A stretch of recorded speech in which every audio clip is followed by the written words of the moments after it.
یاد رکھیں جب آپ کوئی اچھائی کرتے ہیں نا تو لوگ آپ کو اچھے نام سے پکارتے ہیں، پھر آپ اور مزید اچھائیوں کی طرف جاتے ہیں.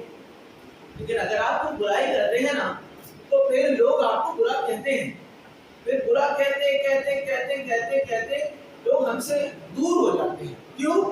کیونکہ ہم نے برائی کی. اگر آج ہمارے اندر جھوٹ بولنے کی عادت ہے، کوئی بری بات ہے ہمارے اندر، ہم کسی کی چیز اٹھا کر رکھ لیتے ہیں.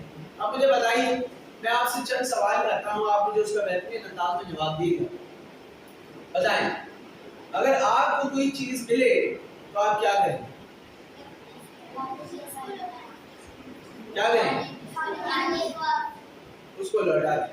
ایسے ہی ہوتا ہے کہ اسکول لائف میں کبھی کسی کی پینسل مل جاتی ہے، کبھی کسی کے پیسے مل جاتے ہیں، کبھی کسی کی کوئی چیز مل جاتی ہے، اور اگر آپ اس کو نہیں لوٹاتے تو آپ ایک بات یاد رکھیں، آپ کے اندر یہ چوری کی عادت پڑ گئی، آپ کے اندر یہ بری عادت ڈل گئی، پھر آپ اور بڑے بڑے جرم کرتے ہیں اور اللہ تعالیٰ بھی آپ سے ناراض ہوتا ہے.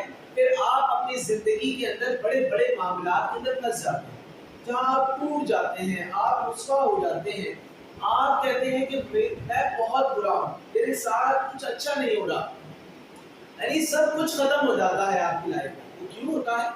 تو ہماری ان عادات کی وجہ سے، بری عادات کی وجہ سے. لہٰذا آپ کو اگر کوئی چیز کسی کی ملے تو آپ اسے واپس لوٹائیں.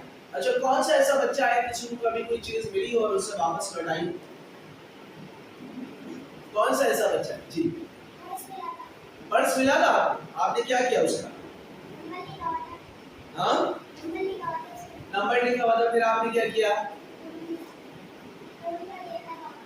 پاپا نے فون کر دیا تھا. تو یہ بہت اچھا کام کیا انہوں نے.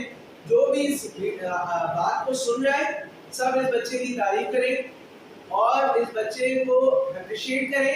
ماشاءاللہ ان کو ایک دفعہ راستے سے پرس ملا اور انہوں نے اس پرس کو اٹھایا، اس کے اندر نمبر تھا، اس پر کال کر کے وہ پرس واپس کر دیا. تو بہت اچھی بات ہے، ان کے لیے زوردار کلیپنگ ہونی چاہیے. اچھا تو ہمیشہ یہ لائف میں یاد رکھیے، جب آپ اچھا کام کرتے ہیں تو اللہ تعالیٰ آپ کو ترقیاں عطا فرماتا ہے، مزید ترقیاں عطا فرماتا ہے. دیکھیں نا اللہ تعالیٰ یہ ترقی تو دے رہا ہے کہ آپ ایک اچھے اسلامک اسکول میں پڑھ رہے ہیں، ماشاءاللہ حفظ بھی کر رہے ہیں، آپ اسلامیت کے ساتھ ساتھ درس حدیث بھی پڑھتے ہیں، درس قرآن بھی پڑھتے ہیں، اور کئی سبجیکٹس آپ کے انگلش اور سائنس فزکس وغیرہ یہ سارے ہیں. تو کیوں اللہ تعالیٰ ہمیں نواز رہے ہیں؟ کیونکہ ہم بچپنے سے اچھی چیزیں کرنا شروع کرتے ہیں. جب ہم اچھی چیزیں کرتے ہیں، سچ بولتے ہیں، تو اللہ تعالیٰ ہمیں اس کا انعام عطا فرماتا ہے. اور بتائیں نا مجھے، سچ بولنے سے کیا فائدہ ہوتا ہے؟